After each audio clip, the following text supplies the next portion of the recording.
Hello friends, இன்றைக்கி chicken biryani செய்ய போகிறோம். அதுக்கு வந்துட்டு பாஸ்மதி ரைஸ் வந்து 1/2 கிலோ எடுத்து வச்சுருக்கேன். என்னோடய ஃப்ரெண்டு தான் வந்து இதை வந்து ஷேர் பண்ண சொன்னாங்க. ஸோ அவங்களுக்காக தான். இப்போ வந்து சிக்கன் வந்து 1/2 கிலோ வந்து எடுத்து வச்சுருக்கேன். சிக்கன் வந்து அந்த கவுச்சி ஸ்மெல் போகணும் அப்படின்னா கொஞ்சம் கல் உப்பு போட்டு வாஷ் பண்ணிங்க அப்படின்னா சிக்கன் வந்து அந்த கவுச்சி ஸ்மெல் வந்து போயிடும். இப்போ வந்து வாஷ் பண்ணி எடுத்து வச்சுக்கலாம். இப்போ வந்து ஒரு குக்கர் வச்சுருக்கேன். குக்கர் வச்சுட்டு இதில் வந்து ஒரு 50 மில்லிக்கு கொஞ்சம் கூடுதலாக வந்து எண்ணெய் ஊற்றிக்கிறேன். நான் வந்து இன்றைக்கி கடலெண்ணெயில் தான் வந்து சிக்கன் பிரியாணி வந்து செஞ்சுருக்கேன். எண்ணெய் நல்லா சூடானதுக்கப்புறம் இதில் வந்து ஒரு 2 பிரிஞ்சி இலை, கொஞ்சமாக சோம்பு, அப்புறம் வந்து ஒரு 2 பட்டை, ஒரு 3 கிராம்பு, கொஞ்சம் கல்பாசி எடுத்திருக்கேன். அப்புறம் வந்து ஒரு அன்னாச்சிப்பூ, ஒரு 5 முந்திரி வந்து எடுத்து வச்சுருக்கேன். முந்திரி ஜாஸ்தியாக போடுறதுனாலும் போட்டுக்கலாம். என்கிட்ட அவ்வளோதான் இருந்தது.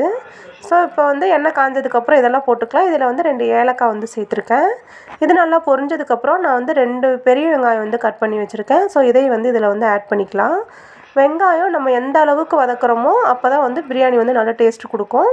ஸோ வந்து வெங்காயம் வந்து நல்லா கோல்டன் ப்ரௌன் கலராக வர வரைக்கும் நல்லா வந்து வதக்கிக்கணும்.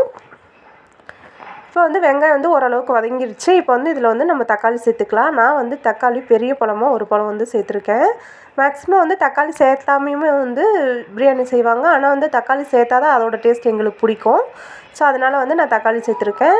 இப்போ வந்து இதில் வந்து 2 ஸ்பூன் வந்து இஞ்சி பூண்டு பேஸ்ட் சேர்த்துக்கலாம். இஞ்சி பூண்டு பேஸ்ட்டு சேர்த்தோம் அப்படின்னா வெங்காயம் தக்காளி வந்து வேகமாக வந்து வதங்கிடும். தக்காளி நல்லா மசிஞ்சு வர்ற அளவுக்கு நல்லா வதக்கிக்கணும். இப்போ நான் வந்து 2 ஸ்பூன் மிளகாத்தூள், 1 ஸ்பூன் மல்லித்தூள், 1 ஸ்பூன் கரம் மசாலா வந்து எடுத்து வச்சுருக்கேன். இதை வந்து நம்ம இப்போ வந்து இதில் சேர்த்துக்கலாம். பாருங்கள் தக்காளி எந்த அளவுக்கு மசிஞ்சு வந்திருக்குன்னு. இந்த அளவுக்கு வர வரைக்கும் நம்ம வந்து நல்லா வதக்கிக்கணும். இப்போ வந்து நம்ம எடுத்து வச்சுருக்க மசாலா வந்து நம்ம வந்து சேர்த்துக்கலாம். மசாலா வந்து சேர்த்துட்டு நல்லா பச்சை வாசனை போகிற அளவுக்கு நல்லா வந்து வதங்கி வரணும். அந்த மசாலா வந்து நல்லா எல்லாத்துலேயும் கலந்து அந்த மேலே வந்து எண்ணெய் வந்து பிரிஞ்சு வரும். அந்த அளவுக்கு நல்லா வந்து வதக்கிக்கணும். பாருங்கள் இப்போ வந்து எண்ணெய் மேலே வந்து பிரிஞ்சு வருது இல்லைங்களா? இதுக்கப்புறம் நம்ம வந்து கொஞ்சம் புதினா தழை வந்து சேர்த்துக்கலாம். புதினா தழை சேர்த்துட்டு புதினா தழையும் நல்லா வந்து வதக்கிக்கலாம்.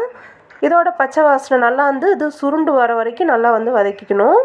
இப்போ இது நல்லா வதங்கினதுக்கப்புறம் நம்ம வந்து இதில் வந்து சிக்கன் சேர்த்துக்கலாம். சிக்கன் வந்து நல்லா கழுவி வச்சுருக்கோம் இல்லைங்களா? நல்லா தண்ணி இல்லாமல் வடிச்சிட்டு இதில் வந்து நம்ம சேர்த்துக்கலாம்.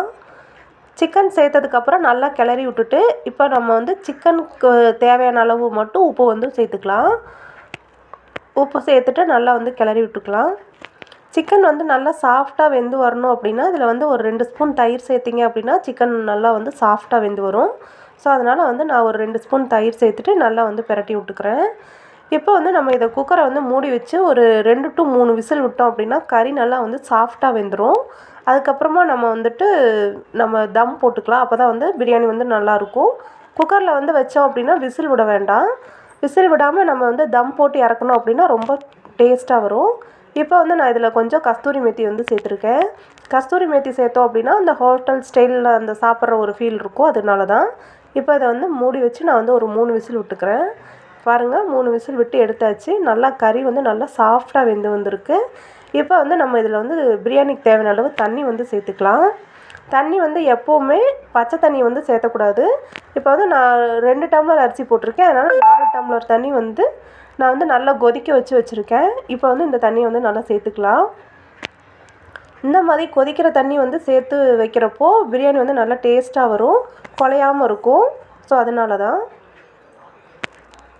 இப்போ தண்ணி வந்து சேர்த்துட்டு நம்ம வந்து இப்போ வந்து அரிசி வந்து சேர்த்துக்கலாம். அரிசி வந்து நல்லா தண்ணி இல்லாமல் வந்து வடித்து வச்சுருக்கணும். இப்போ நம்ம இந்த இதில் அரிசியை சேர்த்துக்கலாம்.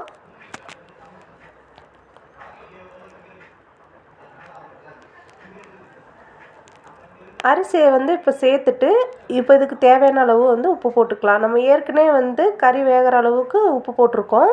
இப்போ வந்து நம்ம அந்த அரிசிக்கும் சேர்த்து உப்பு போட்டுக்கலாம். ஒரு 1/2 லெமன் வந்து நான் புழிஞ்சு விட்ருக்கேன். இப்போ இது நல்லா கொதி வந்ததுக்கப்புறம் கொஞ்சமாக கொத்தமல்லி தழை, புதினா தழை வந்து சேர்த்துட்டு இதை நம்ம வந்து மூடி சிம்மில் வச்சுக்கலாம்.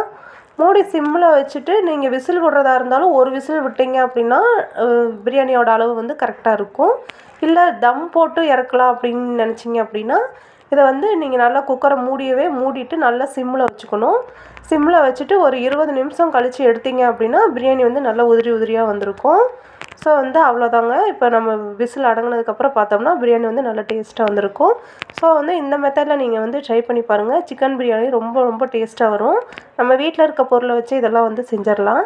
ஸோ அவ்வளோதான் ஃப்ரெண்ட்ஸ், இந்த வீடியோ இதோட முடிச்சுக்கலாம். நாளைக்கு ஒரு நல்ல வீடியோவில் மீட் பண்ணலாம். அது வரைக்கும் தேங்க்ஸ் ஃபார் வாட்சிங்.